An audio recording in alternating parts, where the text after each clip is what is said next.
புதிய பாதை, புதிய பயணம், புதிய அதிமுக ஐயா ஓபிஎஸ் அவருடைய தலைமையில் அப்படின்னு சொல்லி கழகத்தினுடைய கொள்கை பரப்பு செயலாளர் கவிஞர் கண்ணன்ஜி அவர் அவருடைய முகநூல் பக்கத்தில் பதிவிட்டிருக்காங்க. அதை நம்ம பார்க்கலாம்.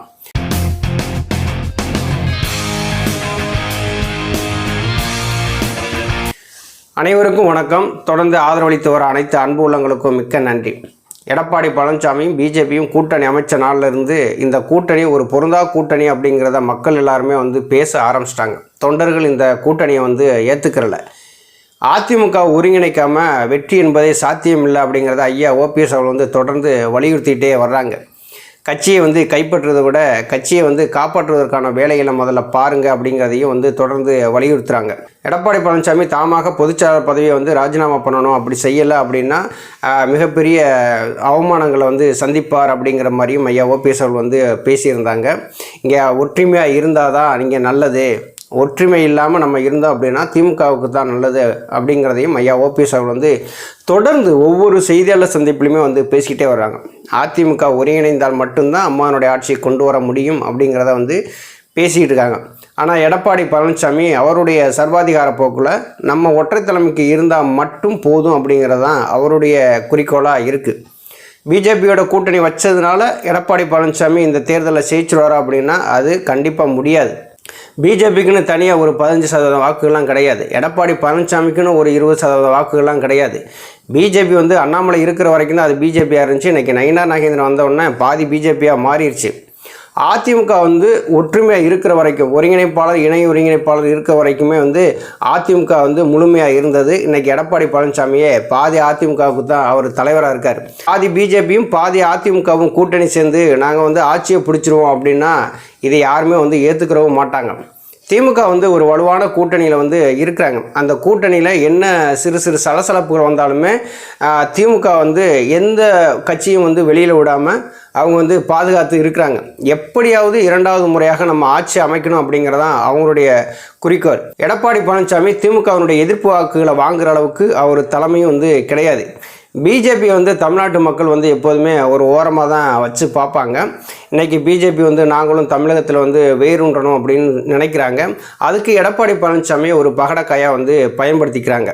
அரசியல் ஆலோசகர் பண்ருட்டி ராமச்சந்திரன் அவருடைய தலைமையில் நேற்று ஒரு ஆலோசனை கூட்டம், அந்த தொண்டர்கள் உரிமை மீட்பு குழுவினுடைய அந்த உயர்மட்ட குழுவினுடைய ஆலோசனை கூட்டம் நடந்தது. இந்த கூட்டணி குறித்து விவாதங்கள்லாம் அங்கே நடந்திருக்கு. அதில் ஒரு தெளிவான விஷயங்கள் நமக்கு நல்லா தெரியுது. எடப்பாடி பழனிசாமி தலைமையை ஏற்பது மிகப்பெரிய சிக்கல் உருவாகிருக்கு. இது நாம் தொடர்ந்து அதை சொல்லிக்கிட்டே வர்றோம். எடப்பாடி பழனிசாமி தலைமையை அதிமுக தொண்டர்கள் உரிமை மீட்பு குழு ஏற்பதில் மிகப்பெரிய சிக்கல் இருக்குது. என்ன நோக்கத்துக்காக நம்ம வெளியில் வந்தோமோ அந்த நோக்கத்திலேருந்து நம்ம தடமாறிடுவோமோ அப்படின்னு சொல்லி ஐயா ஓபிஎஸ் அவர்கள் ரொம்ப யோசிக்கிறாங்க. இன்றைக்கி பிஜேபி எடப்பாடி பழனிசாமிக்கு தான் முன்னுரிமை கொடுத்தாங்களே தவிர ஐயா ஓபிஎஸ் அவர்களுக்கு முன்னுரிமை கொடுக்கவே இல்லை. அமித்ஷா 2 முறையும் தமிழகம் வந்திருக்கிறாங்க. 2 முறையுமே எடப்பாடி பழனிசாமி தலைமையில் தான் எங்களுடைய என்டிஏ கூட்டணி அப்படின்னு தான் சொல்லிட்டு போகிறாங்களே தவிர ஐயா ஓபிஎஸ் அவர்களை பார்த்து எந்த விதமான ஒரு ஆலோசனையும் நடத்தலை. ஒரு என்டிஏ கூட்டணி இருக்கக்கூடிய ஒரு 3 முறை முதலமைச்சராக இருந்தவர் இப்போ 2024 தேர்தல் வரைக்குமே கூட்டணியில் இருந்து அவங்களுடைய வாக்கு சதவீதம் அதிகரிக்கிறதுக்கு ஐயா ஓபிஎஸ் மிக முக்கியமான காரணமாக இருந்தவர். அப்படிப்பட்ட ஒரு தலைவரை இன்றைக்கி அமித்ஷா அவர் சந்திக்காமல் போயிருக்காங்க. இன்றைக்கி அதிமுகவினுடைய தொண்டர்கள் யார் பக்கம் இருக்காங்கன்னு சொல்லி கணக்கு போட்டு பார்த்தோம்னா ஐயா ஓபிஎஸ் அவர்கள் பக்கம்தான் இருக்கிறாங்க. எடப்பாடி பழனிசாமி பக்கம் 2 கோடி தொண்டர்கள் இருக்கிறதா சொல்கிறாங்க. அவங்க விளம்பரப்படுத்தும் போதும் அதுதான் சொல்கிறாங்க, 2 கோடி தொண்டர்களின் தலைவன் அப்படிங்கிறாங்க.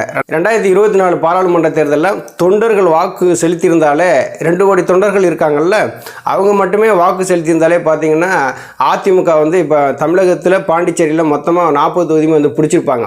அப்போ ஒரு போலியான ஒரு தொண்டர்களுக்கு தலைவனாக இருக்கிறாரு எடப்பாடி பழனிசாமி.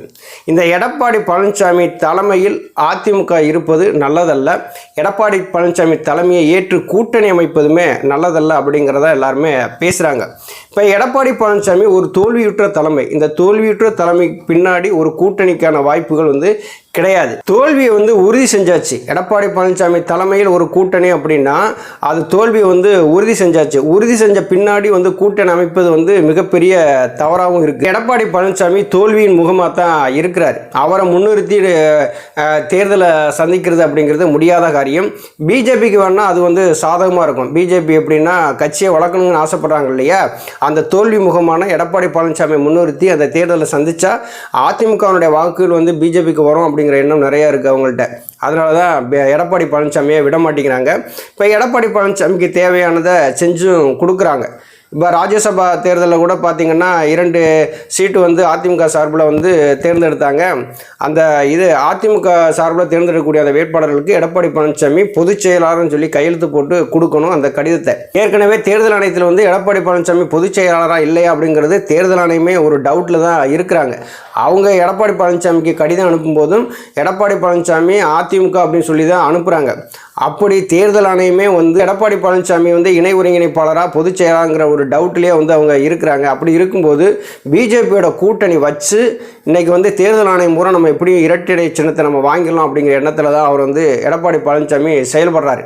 இப்போ எடப்பாடி பழனிசாமி என்ன நோக்கத்துக்காக பிஜேபியோட கூட்டணி வச்சார் அப்படின்னா, முதல்ல நம்ம வந்து பொதுச் செயலாளருங்கிறத நிரந்தரமாக ஆக்கணும். 2வது இரட்டை இலை சின்னம் நம்ம கைக்கு வரணும். அதுக்கு பிஜேபி என்ன சொன்னாலும் நம்ம வந்து செஞ்சு கொடுத்துடலாம். அப்போ பிஜேபியோட கூட்டணி வச்சாதான் நம்ம வந்து இதையெல்லாம் நம்ம வந்து சாதிக்க முடியும் அப்படின்னு சொல்லி தான் இன்றைக்கி வந்து எடப்பாடி பழனிசாமி பிஜேபியோட கூட்டணி வச்சிருக்கிறார். இரட்டை இலை சின்னம் எடப்பாடி பழனிசாமிக்கு நிரந்தரமாக கிடைக்கிற வரைக்கும் தான். அதுக்கப்புறம் பிஜேபி வந்து கழட்டி விட்டுருவார். ஏன்னா கூட்டணிக்கு துரோகம் பண்ணக்கூடியவர் தான் எடப்பாடி பழனிசாமி. ஏற்கனவே வந்து கூட்டணியில் இருந்த தேமுதிகவுக்கு ஒரு ராஜ்யசபா சீட்டு தரேன்னாங்க. அதெல்லாம் தர முடியாதுன்னு சொல்லிவிட்டு இன்றைக்கி தேமுதிக வந்து இந்த கூட்டணியை விட்டு வெளியில் போயிட்டாங்க. இப்போ ஒரு கூட்டணிக்கே வந்து ஒரு நம்பிக்கைக்குரிய மனிதராக இருக்க முடியல எடப்பாடி பழனிசாமினால். அப்போ இவர் பின்னாடி எப்படி வந்து யாரும் வந்து கூட்டணி வைப்பாங்க? எடப்பாடி பழனிசாமி என்ன பண்ணுவார்? ஏற்கனவே சொன்ன மாதிரி தான் இரட்டை இலை சின்னம் கிடைக்கிற வரைக்கும் பிஜேபி வச்சுக்கிடுவார். அதுக்கப்புறம் வந்து கழட்டி விட்டுருவார். இப்போ அப்படிப்பட்ட தலைமையை நம்பி தான் பிஜேபி வந்து கூட்டணிக்கு போயிருக்கு. வேறு வழி இல்லை. நம்ம ஏற்கனவே வந்து பல வீடியோக்குள்ளே பேசியிருக்கோம். பிஜேபிக்கு எடப்பாடி விட்ட வழி இல்லை, எடப்பாடிக்கு பிஜேபி விட்ட வழி இல்லை. 2 பேருமே வந்து இணைஞ்சாதான் ஒரு கூட்டணி. எடப்பாடியை நம்பி யாரும் கூட்டணிக்கு வர தயாராகவும் இல்லை. இவங்க 2 பேர்த்துக்குள்ளே தான் ஒரு கூட்டணி. அந்த கூட்டணி ஒரு பொருந்தா கூட்டணியாக இருக்குது. மக்கள் நிராகரிச்சிருவாங்க கண்டிப்பாக 2026 சட்டசபை தேர்தலில். இப்போ ஐயா ஓபிஎஸ் அவர்கள் வந்து ஒரு ஆலோசனை கூட்டம் போட்டிருக்காங்க. அந்த ஆலோசனை கூட்டத்தில் எப்படியெல்லாம் வந்து நம்ம தேர்தலை சந்திக்கணும் அப்படிங்கிற ஒரு ஆலோசனையும் நடந்திருக்கிறது. நம்ம அடுத்த கட்ட நகர்வு வந்து எப்படி இருக்கணும் அப்படிங்கிற ஒரு ஆலோசனையும் வந்து நடத்தியிருக்கிறாங்க. இப்போ எடப்பாடி பழனிசாமி தலைமை அப்படின்னு சொல்லி பிஜேபி வந்து முடிவு பண்ணிட்டாங்க. நயினா நாகேந்திரனும் அண்ணாமலையும் ஒவ்வொரு செய்தியாளர் சந்திப்புன்னு சொல்கிறாங்க, இவர் இப்போ ஓபிஎஸ் வந்து எங்கள் கூட தான் இருக்கிறாங்க அப்படிங்கிறாங்க. ஆனால் இப்படியெல்லாம் சொல்லிக்கிட்டு இருக்கிறவங்க என்ன பண்ணுறாங்க, ஐயா ஓபிஎஸ் அவர்களை சந்தித்து எந்த விதமான ஒரு ஆலோசனையும் வந்து நடத்தலை. அப்போ இவர்கள் பின்னாடி போகிறதுக்கு நமக்கு தேவையில்லை. பிஜேபி பின்னாடி நம்ம வந்து வழியே போக வேண்டிய அவசியமும் இல்லை. எடப்பாடி பழனிசாமி தலைமையை ஏற்று நம்ம தேர்தலை சந்திக்க வேண்டிய அவசியமும் கிடையாது அப்படிங்கிறத இன்றைக்கி ஆலோசனை கூட்டத்தில் பேசி இருப்பதாக ஒரு தகவல் வந்து இருக்குது. அதுதான் வந்து நடக்க புது பாதையில் புது பயணத்தில் புதிய அதிமுகவை கூடிய விரைவில் ஐயா ஓபிஎஸ் அவர்கள் தலைமையில் வந்து எதிர்பார்க்கலாம். நன்றி, வணக்கம்.